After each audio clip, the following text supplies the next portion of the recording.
So I guess I'll begin.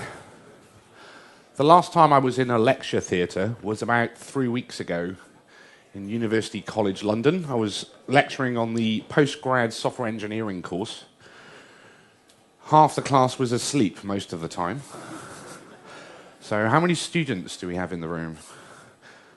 There's a few. I've got my eye on all of you. First of all, thank you very much to Codemotion, the organisers, for inviting me here. It's a real pleasure to be in Rome. It's my first trip, actually. It's already turning into a beautiful experience, so that's good. I'm here to talk about microservices and Conway's law. My name is James Lewis. I'll come on to me in a moment. But first, can you put your hand up if you've come across ThoughtWorks before? So there's a fair few. For those of you who haven't, this is ThoughtWorks. We're a consultancy. Hell yeah. We're actually in Italy. Where else are we in Europe? We're in Germany, we're in the UK, we're in Turkey, we're in Spain. Altogether, there's about 37 offices around the world, about 4,000, maybe 4,500 of us. And we do bespoke software for people. That's what we're mainly known for. We also do consulting, advisory at sort of board level on things like organizational design, digital transformation, that sort of thing. You might have come across us from some of our publications. So these were written, or the code in the open source projects was written by thought workers whilst at ThoughtWorks. So some of these you might have seen. Building microservices is a new one. That's how to go about building systems composed of fine-grained services, but also things like continuous delivery, one of the most important books, I think, written about software development in the last, well, probably 15 or 20 years. Patterns of enterprise application architecture from our chief scientist, Martin Fowler, refactoring. In terms of open source projects, most of the testing tools in the open source world were created by thought workers and open sourced either after they left ThoughtWorks or during their time. So things like Selenium, WebDriver, JMock, etc. And also we invented continuous integration, which is nice. So we've got Cruise Control, which was the first CI server, and now GoCD, which is an open source tool to do continuous delivery. So that's us. I won't go into any more detail about us. Me, well, so I've been at ThoughtWorks about 11 years.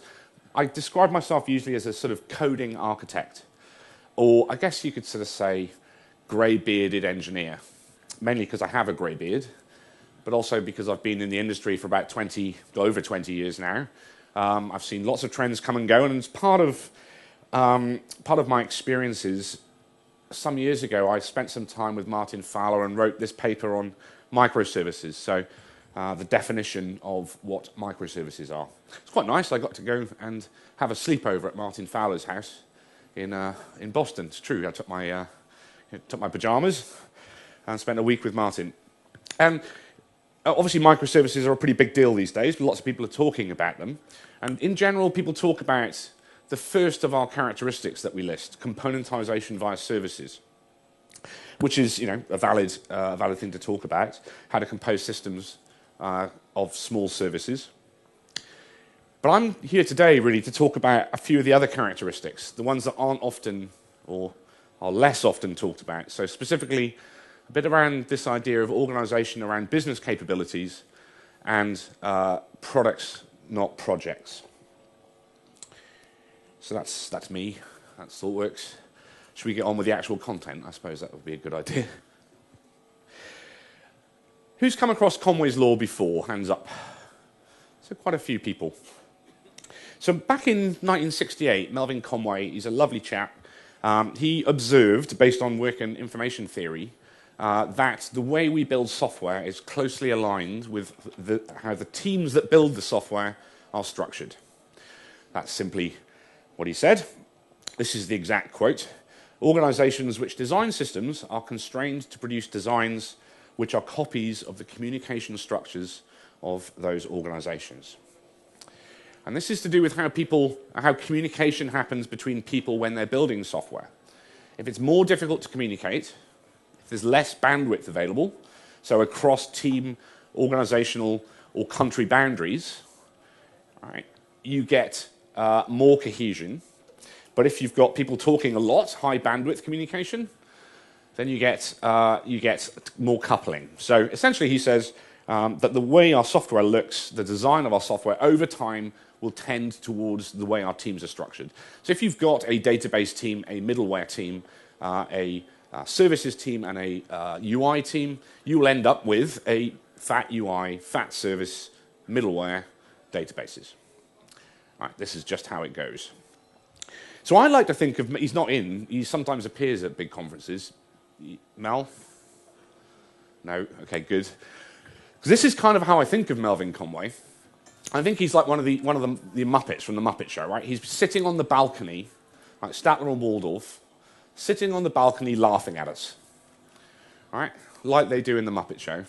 He's up there on the balcony going, back in 1968, I told you what would happen if you organize your teams in a certain way. Your software would end up looking like that.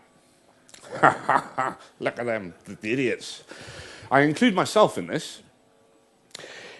The funny thing is that it's taken so long for us to appreciate this original research. And in fact, originally it wasn't, so he tried to publish this in the Harvard Business Review, and it was rejected. And then some years later, more research by HBR and MIT, in fact, quite extensive research, called something very complicated, exploring the duality between product and organizational architectures, a test of the mirroring hypothesis. They did this bunch of research where they looked at thousands of projects across the globe, all different types, so closed source, open source, different types of industries, so down to embedded operating systems, applications. And what they found backed up, or proved, but backed up Melvin Conway's original research. And what they found is essentially this, that tightly coupled organizations, design becomes tightly coupled. Loosely coupled organizations, architecture tends to be more modular, with the ultimate expression of this being open source software.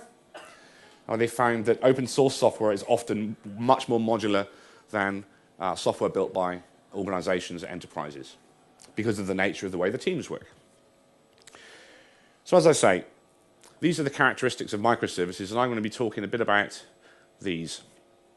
First, I'm going to ask a simple question because I'm going to clear up the answer to a question, which is this one: how big are microservices?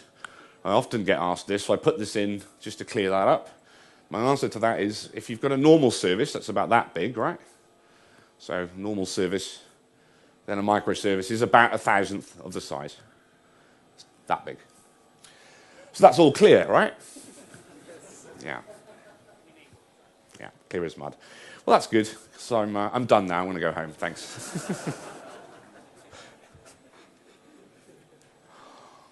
So this is the claim, right? This is a quote actually from Adrian Cockcroft, formerly of Netflix, now at Amazon.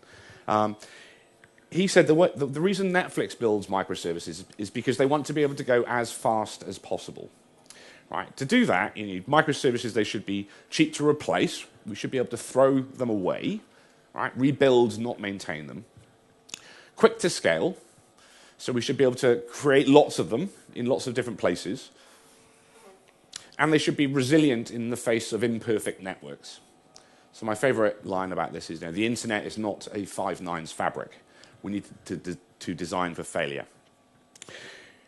So how does that relate to how our teams, how our businesses build software?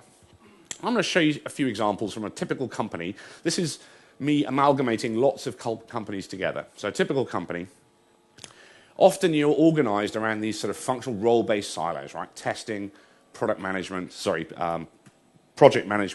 architecture, sales, marketing, the different functions that you have. The idea being that if we sit people who do the same thing together, then we'll get economies of scale. Now, a quick digression here, because I'm going to use this diagramming notation a little throughout this. This is what's called a Chord diagram using hierarchical edge bundling. What this shows is, this is actually package structures in Spring. This is a tool I created. and it shows the dependencies of packages on one another. So they're quite nice because they show dependencies of one thing across other things, right? And if you take that organizational model I just showed you and plot this as a chord diagram, where the chords represent work flowing between teams, you get something that looks a bit like this. So you can imagine the situation. I want to get a new project going, right? I'm in sales. I've got this great new feature I've sold to a couple of our clients. So I go to the project management team and I say, hey, I need a new project to create this new feature.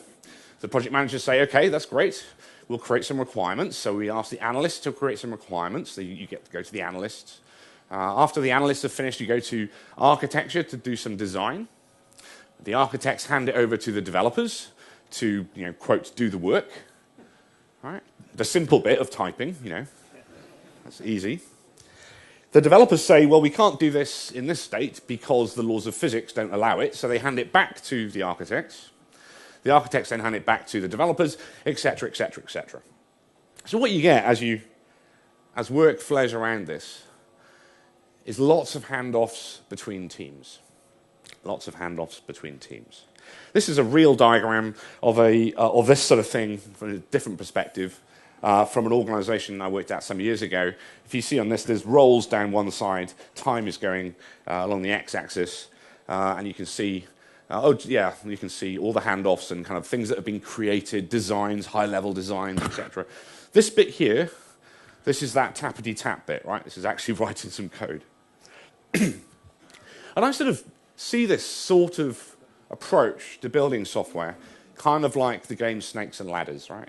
You go 3 steps forward, then accidentally suddenly hit a problem, and suddenly you have to take 5 steps backwards. As I mentioned, these chords on this diagram represent work flowing between different silos in your organization or in an organization. But interestingly, by implication, each of these represents a queue of some form or of another. So queue is in queuing theory from computer science queue. It's a queue of work waiting to get done. And there's an interesting set of problems associated when you have queues of work. And we know this from lean manufacturing, we know this from the Toyota production system, and so on. Donald Reinertsen, who's a really lovely chap, he's a former nuclear submarine commander who then went into product engineering, product development. He teaches at Stanford. He wrote this, one of the most important books, I think, about how to do the process of building software. Where am I pointing? Over there. The Principles of Product Development Flow. And he explores how queues impact our ability to get stuff done when we build software, right? And he points out that these are the effects of queues in our system. And this is true in messaging systems with queues, or it's true when we have work flowing around our systems. So queues create longer cycle time. If you've got a big queue and you put work at the bottom, it takes a longer time to get to the top than a short queue. They increase the risk that what you're going to be building might change because the work is sitting in a queue. By the time it gets to the point of actually being implemented, requirements may have changed. You get more variability in your system, so you're less able to reason about how long things take. You get more overhead. You have to have more meetings if you've got work flowing around lots of different teams. You get lower quality and you get less motivated people. The effect of queues. This is also explained in a lot of detail in a book by some former colleagues, Lean Enterprise. So Peter Drucker, the American management consultant, you have to have a quote in from American management consultants. It's the law. There is nothing so useless as doing efficiently that which should not be done at all. Right? So this is one aspect of this is one set of designs for an organization, how you can go about building software. What's the implication of this sort of design? Not just in terms of work flowing through the system, but in terms of the software that ends up being created with respect to Conway's law. Systems, what I have seen. So I'm going to define what I mean by business capability here. So a capability is the stable aspect of what a business does. So it's a combination of people, processes, and systems right, together that provide value to customers, and they could be internal or external customers. But the crucial thing is it's the stable what of the business. It's not the how the business does stuff. So when I like to think about this, I'm working with a retailer at the moment. It's a bricks and mortar retailer, where they've got an online way of selling stuff as well.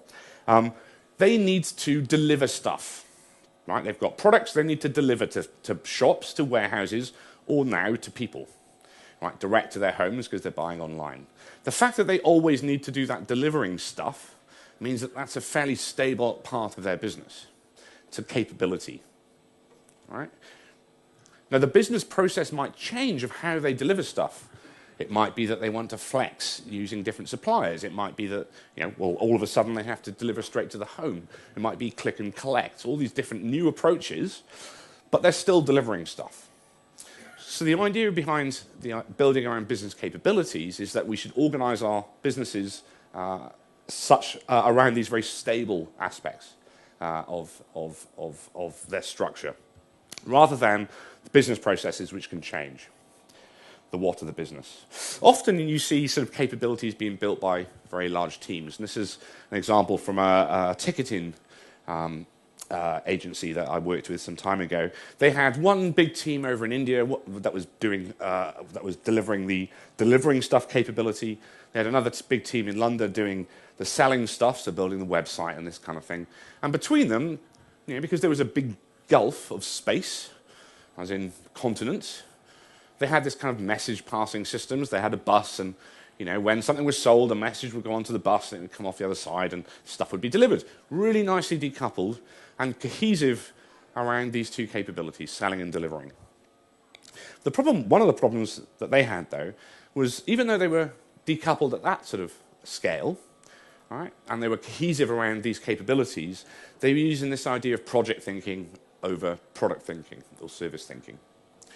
So the difference between product thinking and project thinking, if you think of how a lot of us build software, we'll just have a short-lived project team that gets together to do stuff, and then after you've finished doing stuff, it's thrown over the wall to someone else to run it, and the developers move on to something else, right? And the testers move on to something else. And that's what was happening with these.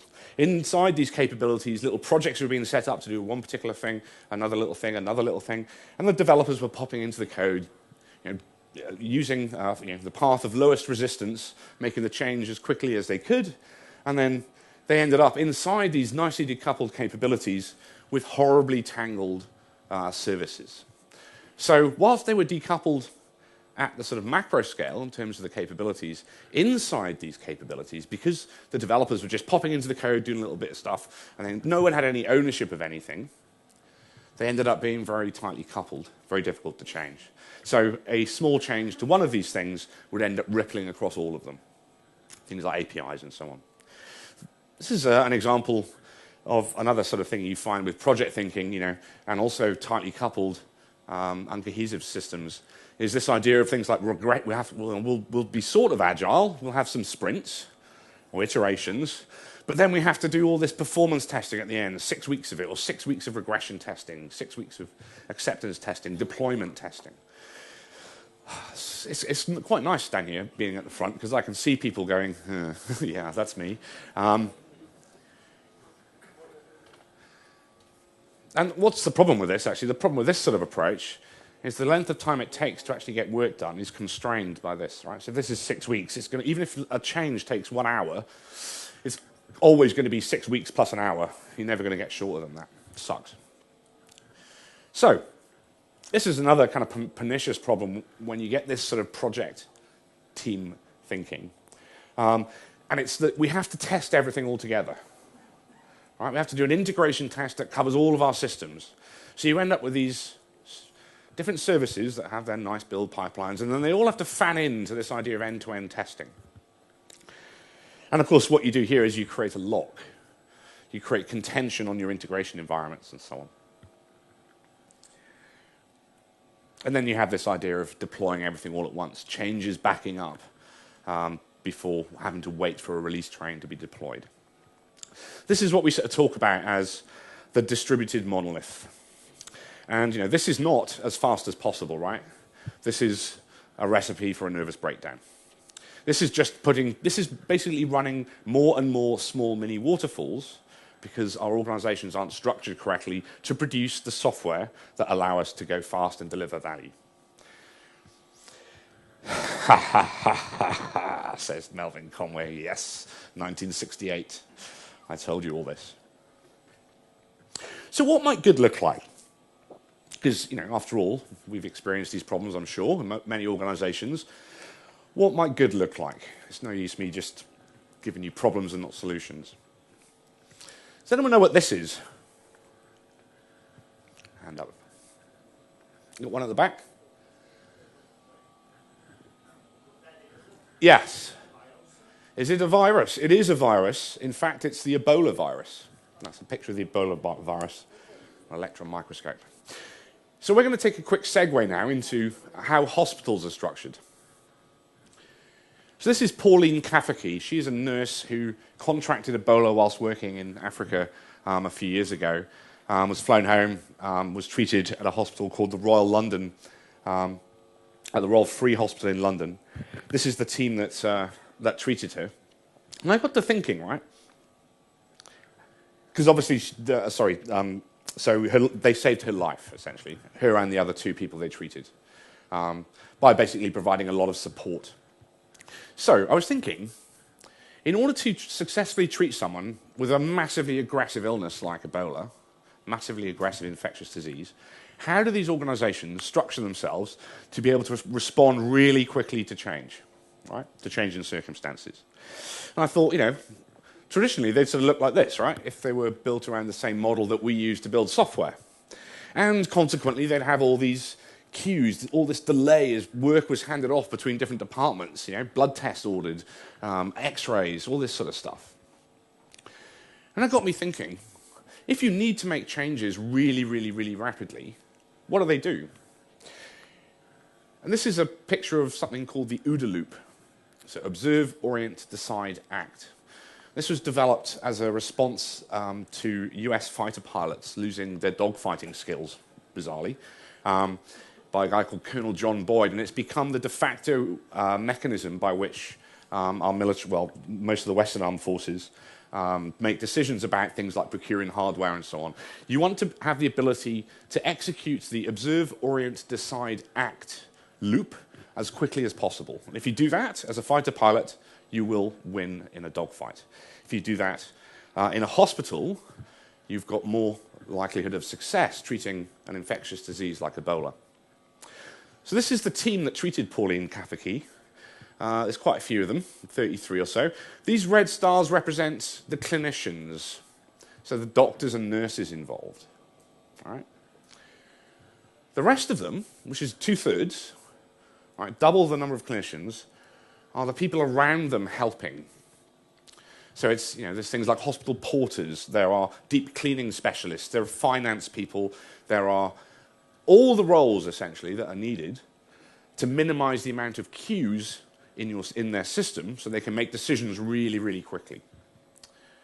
And this is a quote from Dr. Michael Jacobs, the consultant. He says, if you imagine all the functions a hospital has to have, not only the doctors and nurses, but, etc., they all have to be involved. They all have to be involved. So the Royal Free, when they treat infectious diseases, don't look like this at all. They don't have these functionally role-based silos with massive numbers of queues as work leaves them. They actually structure themselves into an infectious diseases capability where they have all the skills, all the people necessary on hand to do the work. All right? So cross-functional teams with a single purpose focused entirely on patient outcome, customer outcome. Now, that might sound quite familiar, right? Because this is pretty much what we've been saying about building agile teams, cross-functional teams, with everything you need to get the work done for years. This is essentially the XP team structure we're talking about. Teams get things done. Some data from Australia, from some ThoughtWorks projects in Australia, and this is terrifying, I think. Every time, what was found over the course of some years in this research, every time work has to leave your team to go somewhere else, someone has to do something. So whether that's raising a ticket to get a virtual machine, whether that's raising a ticket to get a firewall port opened, whether that's going out to the analysts to ask a question. Whenever work moves outside your team, on average, you get an order of magnitude slowdown in the speed it takes you to do the work. Your cycle time increases by an order of magnitude. Now, economically, this is horrendous. And it might also explain in some organizations why it's so hard, it seems to take so long to get things done. So, there's some other examples of this. There's things like trauma teams, Formula One teams, reinforced battle groups. The Marines in the US and the UK are organized like this. Most of the NATO forces are organized like this. Capabilities, cross-functional, everything you need to get stuff done. Software existence proof. So what we're saying is, rather than have all of this, what we need to do is have these cross-functional teams organized around capabilities.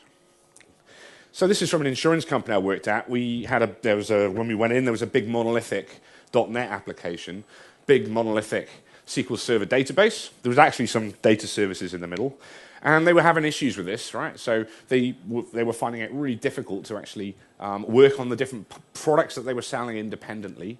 They were starting up project teams to work on motor insurance, pet insurance, and they were stomping all over each other's feet, all over each other's code, rather. So, I'd make a change, someone else would make a change to the same thing. We'd have a week's worth of merging to do, all that kind of goodness. So what we recommended was to separate out their insurance products by line of business. But basically take off some small microservices off to the side, take out the data with it, and do that for all of their products. So home, motor, life. With separate data stores, separate logical schemas for each one. And of course, there were some cross-cutting things. Customers, we need to manage our customers, so that was in a consistent place, this kind of cross-cutting capability called My Account. And this is where Conway's law comes in, because we had long-lived, stable product teams delivering these lines of business. And what you end up with is cohesion around these lines of business, at the team boundaries. So we're decoupled from one another and cohesive within these team boundaries, which means we can go faster. We don't have to ask people to get work done. So this idea of cross-functional teams organized around lines of business. It's we're starting to get there. We're starting to get the ability to work in isolation from others to deliver more value, right, based on these decoupled capabilities. So that's good. But can we go further? Because I think there's still some cues in this system. I think Mel is still laughing at us. He says. I think we can go further. So if we start to talk about things like continuous delivery, right, and woo, DevOps, yay, Docker, Docker, Docker, or something, actually build it, run it, does that give us any other properties that we might like?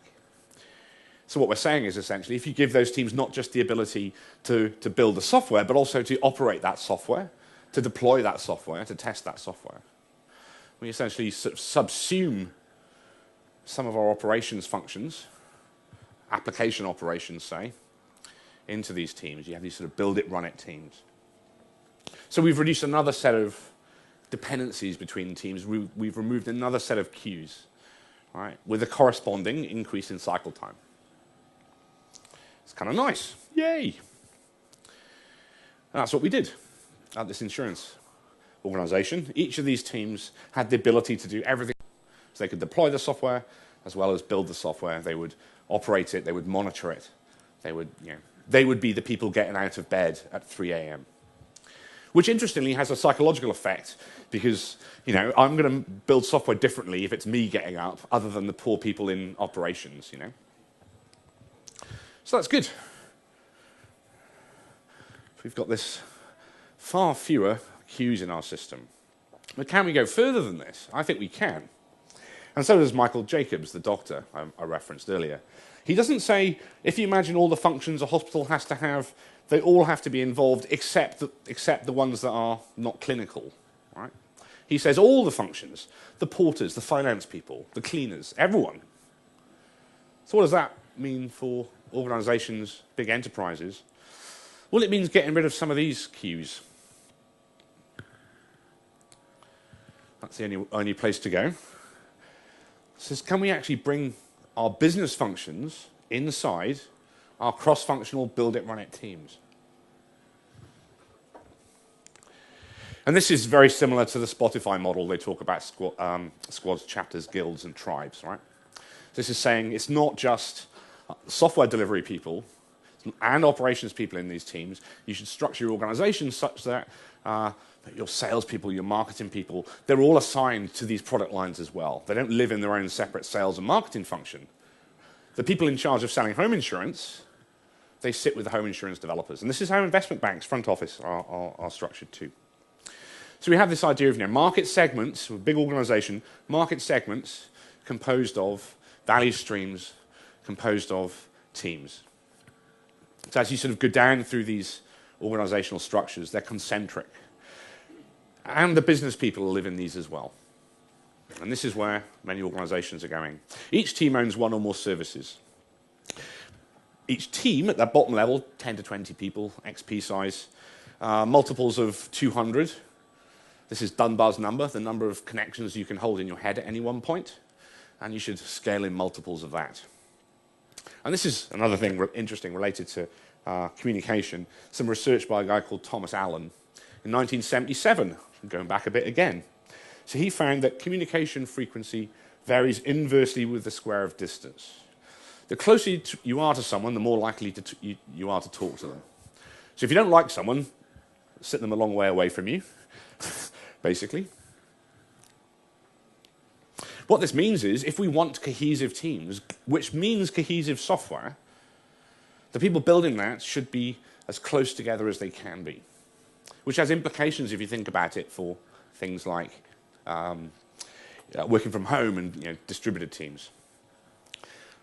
I think that's 5 minutes I've got left, rather than -5. I hope it's minus. So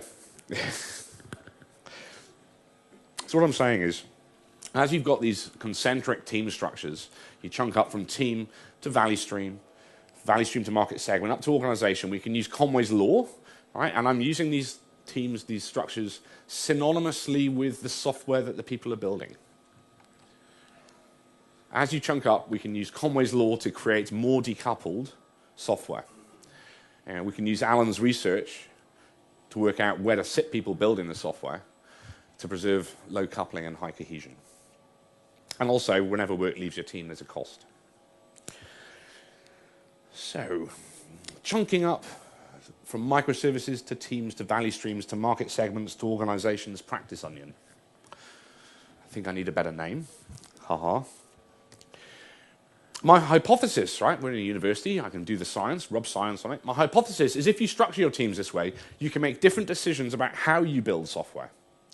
So, for example, you can use different approaches to integration at team boundaries than you do at organizational boundaries. So if you have an API offered as part of your organization, say it's the Google Maps API, you can make different decisions about how to do versioning, how to do, what sort of contracts to use, how to test them, than if I'm sitting next to someone. If I'm sitting next to someone, the rate of change is going to be a lot faster. I want to be able to make changes quickly without having to do heavyweight API versioning, without having to write lots of consumer-driven contract tests.